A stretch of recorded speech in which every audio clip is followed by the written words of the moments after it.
Take a look at your screen right now. This is what parts of our area looked like 5 years ago today when Hurricane Irma impacted the First Coast. You may remember that one neighborhood that flooded very badly was Kennight Drive. On your side, Zach Wilcox is joining us live from the north side tonight.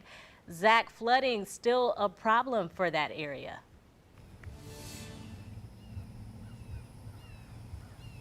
Yeah, Destiny, I figured I'd check out Kennight Drive here where the water, folks tell me, got up to their waist deep 5 years ago today during Hurricane Irma. And you can see we're not even in hurricane conditions right now, but you can see that puddle right there. Still a concern, drainage an issue here along Kennight Drive. Every car that comes through gets a pretty deep wheel wash there. And the other thing that you can see is still all of those homes lining either side of the street. And that's despite the fact that the city of Jacksonville 2 years ago in 2020 started working toward a buyout program that would help people in this area relocate, buy their homes out from them, condemn them, and level them. But like I said, you can still see a lot of those homes are still here. I talked with some folks who said they don't plan on leaving. I talked with one guy who said that it's his grandmother's house and he would never sell his grandmother's house. Another woman told me she never heard of the buyout program. And another guy told me that the money that the city was offering wasn't enough for his property, especially when he is on the river here. You got the Ribault River, gorgeous view of it, and a fishing dock right over there, but that is also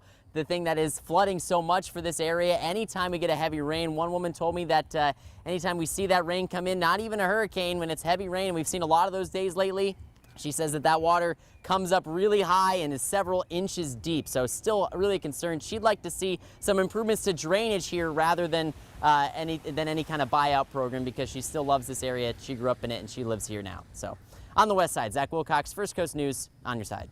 All right, thank you so much, Zach. Tomorrow, jury selection for the trial of the former Clay County Sheriff Darrell Daniels is set to start. Daniels was arrested back in 2020 after a lengthy sex scandal investigation. He faces several charges, including tampering with evidence and lying to law enforcement. We will, of course, have full live coverage of this trial starting tomorrow at 5 o'clock on Good Morning Jacksonville. Well, family members and loved ones of a Jax Beach restaurant owner who died last week came together to pay their respects today. Guy Busanog hit his head in a swimming pool on Father's Day and he was knocked unconscious. Guy was on life support for weeks before he passed away. His loved ones started a fundraiser in his honor to help children with brain trauma. Well, we are looking across the pond. Today, Queen Elizabeth's coffin arrived in Edinburgh after leaving Balmoral Castle in Scotland, where she died. The Queen's daughter, Princess Anne, accompanied the procession as it made its way through tiny villages and small towns. It is the first time the coffin has been seen since the Queen's death on Thursday.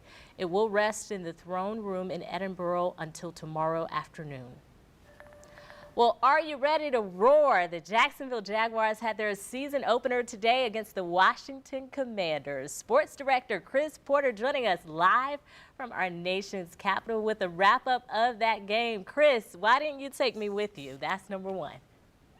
Well, Destiny, you could have come. You should have just talked to your boss. I'm sure she would have said it was okay. But I'll tell you, an overcast day here today at FedEx Field. The Jacksonville Jaguars taking on the Commanders. And I wish I could bring you better news, but the Jacksonville Jaguars lost this game late. Few things happened. One, they did not capitalize in the red zone. Two, penalties killed them. And Trevor Lawrence with a late INT. Director Chris, let's roll the highlights. And there's the man, Brandon Sheriff, who played so many years here in the nation's capital. Trevor Lawrence and his team down 14-3 at the half. They're coming back. Big things popping, little things completely stopping to Christian Kirk. 49-yard gain. That would set up a James Robinson touchdown run to make it 14-9. Commanders fourth quarter now. After a Trayvon Walker interception, Robinson takes it in from 11 yards out to make it 22-14 Jags. Fourth quarter, Jags up by 2, but here come the Commanders. Carson Wentz to dots it on the left side. Woo, he's putting on for his city. A 24-yard TD catch. The Commanders would take the lead for good, 28-22. Trevor Lawrence would throw an INT late. And the bottom line is the Jags lost the final 28-22. You know, I told him last night, actually, in the hotel that, you know, we're going to be our worst own enemy all season long. And what I meant by that is if we just don't beat ourselves, you know, but we give ourselves a chance. And you look at this game today and we beat ourselves, you know. just some costly mistakes at the wrong time, and games come down to 3 to 5 plays every week, and we've got to finish better, and we've just got to take care of those little things. So we've got to remember that this Jacksonville Jaguars team is still young. As you heard the coach say there, they had some opportunities that they let slip through their hands, both offensively and defensively. But what about some good news? The #1 overall pick, Trayvon Walker, with a sack, his first NFL sack, and his first NFL interception. Chris Porter, why didn't you show it? I'm going to show it to you coming up later in sports. But the big news of the day, our Jacksonville Jaguars 0-1 on the 2022 season. But we also saw a lot of positives here today. More here from FedExville a little later in sports. Destiny, back to Jacksonville to you.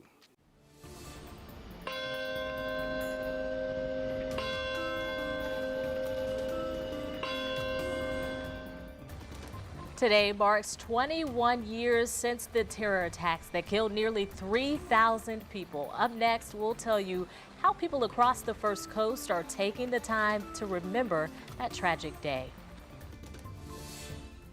And we are taking a look at showers and storms across the area. The good news is we are quiet in the tropics as of right now. We'll talk about it coming up.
Today marks 21 years since nearly 3,000 people were killed in the 9/11 attacks. You are looking at a remembrance ceremony, a couple of them held today in New York City and at the Pentagon.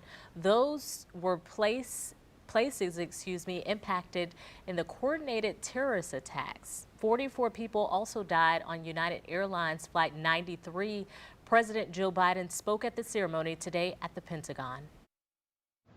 21 years ago, 21 years, and we still kept our promise. Never forget. We'll keep the memory of all those precious lives stolen from us. 143 New York City firefighters died in the terror attacks on Twin Towers 21 years ago. Some killed while trying to climb to the highest floors to rescue people. The top floor was 110 stories up, and that's exactly how many a local firefighter climbed today to honor those lost. Wearing full gear, JFRD's Nick Billups and 3 other first responders took the climb for those we remember. Certain people, they left their homes, didn't come back. I have the luxury and the blessing to, once I'm done, to go and hang out with these great men and women. All this camaraderie, this is what it's all about. This helps. This makes that grueling process more doable. Exactly what it's all about. The St. Augustine Fire Department is continuing its annual tradition, ringing the fire bell this morning and remembering those families of those in the 9/11 attacks. On your side, Zatia Collins was there and takes us through today's ceremony.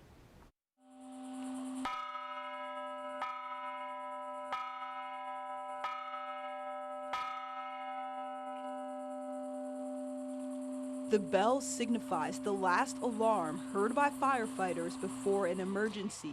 Firefighters like Gerard Durkin, who was on the ground when the Twin Towers fell 21 years ago. Everything was pulverized, including the people that were in those buildings. And it was a dust, probably about 2 feet. You could hear that crunching sound. And I realized it was thousands of women's shoes that had, and to get away from the death cloud, they threw their shoes away and just threw them. They threw bags and everything. And I'll never forget that. Durkin was front row while his wife, Erin Durkin, spoke about that day.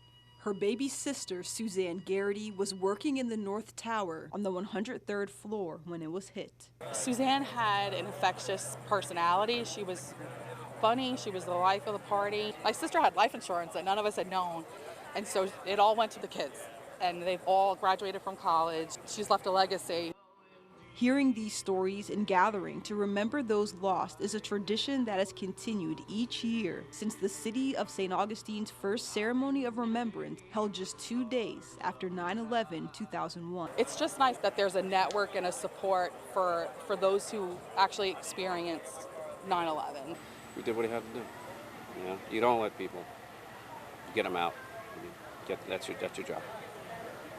Reporting in St. Augustine, Atia Collins, First Coast News, on your side. Now, your most accurate forecast from the First Coast News weather team, sponsored by AC Designs.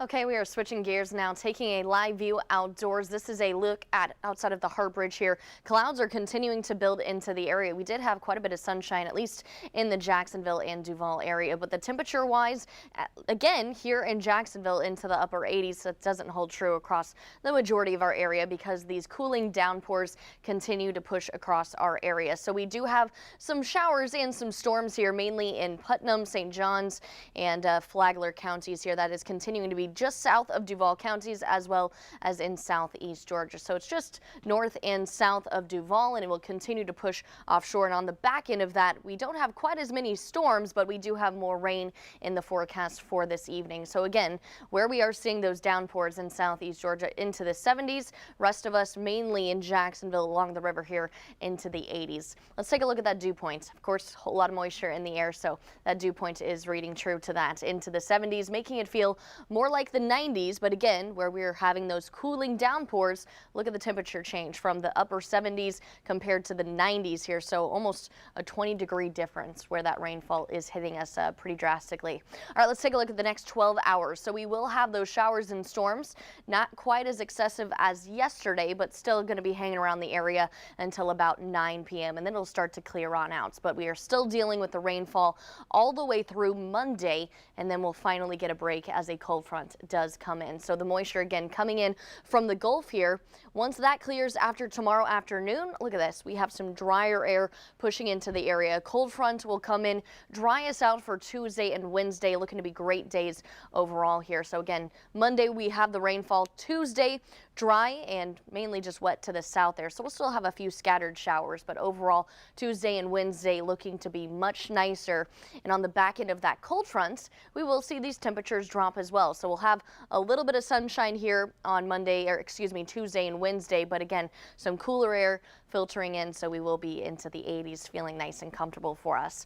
All right, let's take a look at Futurecast. We are going to be timing these showers and storms out. It'll continue to lift towards the north here, so southeast Georgia need to be aware of those stronger storms. 40-mile-per-hour winds. No reports of any hail as of right now, but still keeping a close eye on this heavy rainfall. Could be causing some localized flooding, but here by about 11 p.m. we'll get a nice break overall, and this next system will just kind of taper off the further east it does move. And then a nice break here from all of the activity, all of the rainfall heading towards tomorrow morning before the next pattern sets right up just again off from the Gulf here. The further it does move east, it'll start to break up and mainly just rainfall as it heads towards the first coast. And then that'll clear as well. And then we do have some sunshine just in time for our Tuesday and Wednesday. So those are the days to get out and enjoy yourselves. All right, thank you, Amelia. The 74th Primetime Emmy Awards are, get this, tomorrow night. The awards show will be returning to a bit of normalcy after the last few gatherings were adjusted to account for COVID-19. The show will be back in front of a full studio audience for the first time in 2 years. The 2021 awards were held outdoors, and in 2020, the Emmys were mostly virtual. You can watch tomorrow's awards on NBC 12 starting at 8 p.m.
From the Farrah and Farrah Sports Desk, it's First Coast Sports.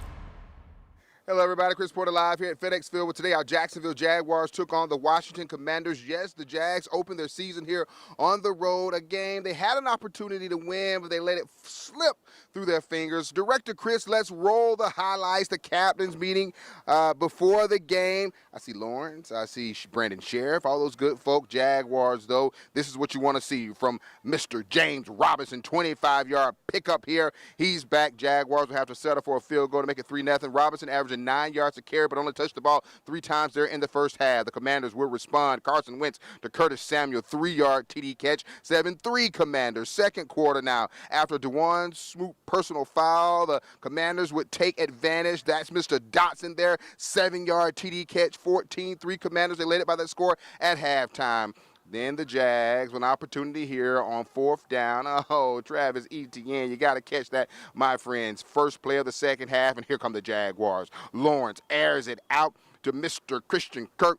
That would lead to a James Robinson 3-yard TD run to make it 14-9 Commanders. Start of the fourth, Carson Wentz is going to be picked off by Tyson Campbell, who's good. But yet again, the Jags will have to settle for a Riley Patterson 45-yard field goal, and now they lead it by 1. Commanders next play, Carson Wentz picked off by the number 1 overall pick, Trayvon Walker. He's taken that one the other way to the Commanders' 11-yard line. The Jags again will get a James Robinson touchdown. They lead it 22-14. The Commanders would answer. Boy, they had answers in the fourth quarter. Wentz pumps, then throws it deep out to Mr. Terry McLaurin there. Is you rolling? Yeah, it might be 49-yard touchdown. Commanders would go for 2, but no good. 22-20 Jags. The Commanders with the momentum. Wentz this time to Dotson on the left side. He's dripping swag goo. 24-yard touchdown catch. The Commanders would take the lead for good, 28-22, because Trevor Lawrence threw a desperation pass that was intercepted.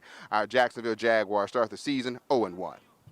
If we just don't beat ourselves, but we gives ourselves a chance. And you look at this game today, and we beat ourselves, Just, some costly mistakes at the wrong time. And games come down to 3 to 5 plays every week. And, we've got to finish better, and we just got to take care of those little things.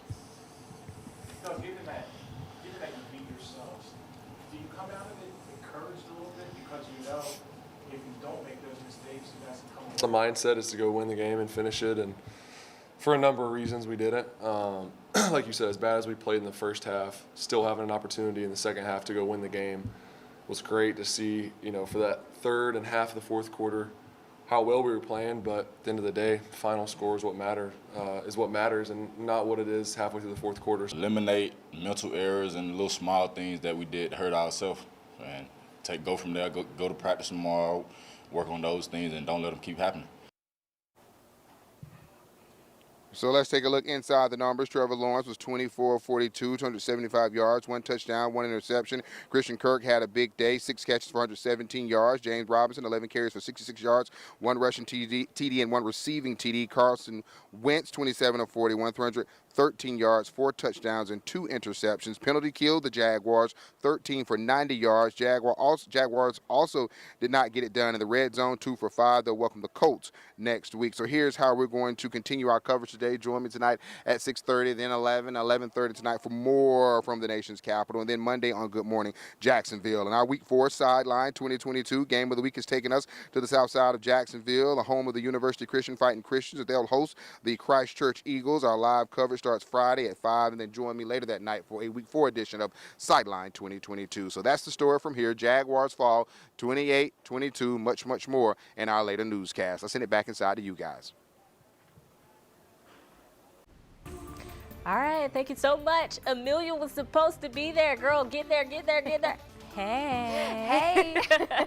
Just checking on my graphics really quick. Just keeping you guys safe, making sure there's no more alerts. As of right now, just some strong storms pushing across the First Coast. St. Johns County, we have Flagler, mainly just south of Duval as well as southeast Georgia. So needing to be staying weather aware, but most of those heavy storms are making their way out. But we still have rain in the forecast for Monday before finally some sunshine. We need the sunshine, right? It's coming in on Tuesday and Wednesday following that cold front. All right, you guys, hope you have a wonderful night. We'll see you right back here for the news tonight at 11 o'clock.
tonight because we need to fix the sound on this, and we need to. He left out a highlight. So for sports final, I'm going to we're going to resend highlights and sound for sports final to make sure it matches up with my shot sheet, because one of the plays doesn't have that I have in my shot sheet is not in the highlight package. It felt rough. How did it look on TV? The hits. Okay. Yes, but we were rushed. I wish Alicio could go back and take out that part, that dead air between Doug and Trevor, and reattach it. You know what I'm talking about?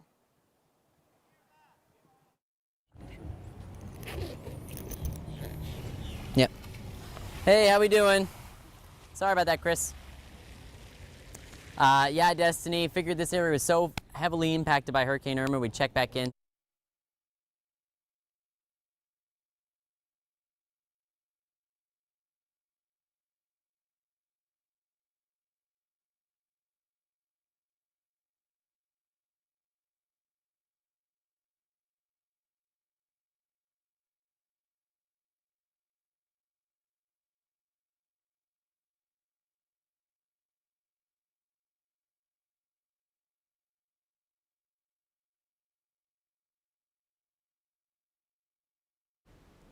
Today marks 21 years since the 9/11 terrorist attacks, killing thousands. Later on in the newscast, we're remembering those lives lost across the First Coast. 5 years ago today, Hurricane Irma ripped through our area, causing massive flooding. In moments, we're checking in with Zach Wilcox. He's looking at how our community has rebuilt since then. And today, the Jacksonville Jags took on the Washington Commanders in their season opener, but today's outcome might not be so good for those Jags fans. Sports Director Chris Porter is live in Washington, D.C., breaking it all down for us. First Coast News at 6:30 starts now. This is First Coast News on your side. Well, good evening. Thank you so much for being here with us for the news at 6:30. I'm Destiny McKeever. As always, we are glad that you joined us. All new at 6:30, take a look right here at this crash involving a JSO patrol vehicle. Sent 2 people to the hospital. A JSO spokesperson tells us patrol cars were traveling north on St. John's Bluff Road with their lights and sirens on, while a truck was traveling south on that same road. JSO says the person driving the truck did not yield while making a left turn, and one of the patrol vehicles hit the truck. We know one person was taken to the hospital. The passenger in the truck has serious facial injuries, but they are not life-threatening. An officer was also taken to the hospital with minor injuries. Well, take a look right now at your screen. This is what parts of our area looked like 5 years ago today when Hurricane Irma impacted the First Coast. One neighborhood that flooded very badly was Knight Drive. On your sides, Zach Wilcox joining us live now from that neighborhood on the north side. Zach, you tell us neighbors are still dealing with flooding in that area. Yeah, Destiny, the water got up waist deep here during Hurricane Irma, so figured we'd check back in now that it's been 5 years to the day and see what it's like here. And you can see that it's still an active concern. You got this huge puddle right next to me. Every car that comes down Knight Drive has to pass through and gets a pretty deep wheel wash and some pretty big splashes every time they come through. And the other thing you'll notice, still a lot of houses lining either side of Knight Drive, and that's despite the fact that the city of Jacksonville started an effort 2 years ago on the 3rd anniversary of Hurricane Irma to create a buyout program for this area so they could condemn some houses, level them, and hopefully get people out of this heavily flooded area. I talked with a few folks who said that they aren't going anywhere. One man said that, he said that the amount that he was offered by the city of Jacksonville was nowhere near what he would need to leave his forever home. I talked with another guy who said it's his grandmother's house. They would never sell that. Another woman who said she never heard of the buyout program. So not a whole lot of movement in this area in the past 5 years since Hurricane Irma. We also chatted with some people who said that they really, every time there's a heavy rain, doesn't even need to be hurricane conditions. Every time there's a heavy rain, they see the water rise up, get several inches deep along Knight Drive. So still an active concern, especially in this area right behind me. We're seeing a lot of cars coming through right now that are splashing a lot of water. Did talk with one guy who told me that the Red Cross was a big help when Hurricane Irma came through, and he said, in fact, The Red Cross was out here in the past couple of days. They were handing out buckets and supplies, so folks here will be prepared now that we are at the height of hurricane season. On the west side, Zach Wilcox, First Coast News, on your side.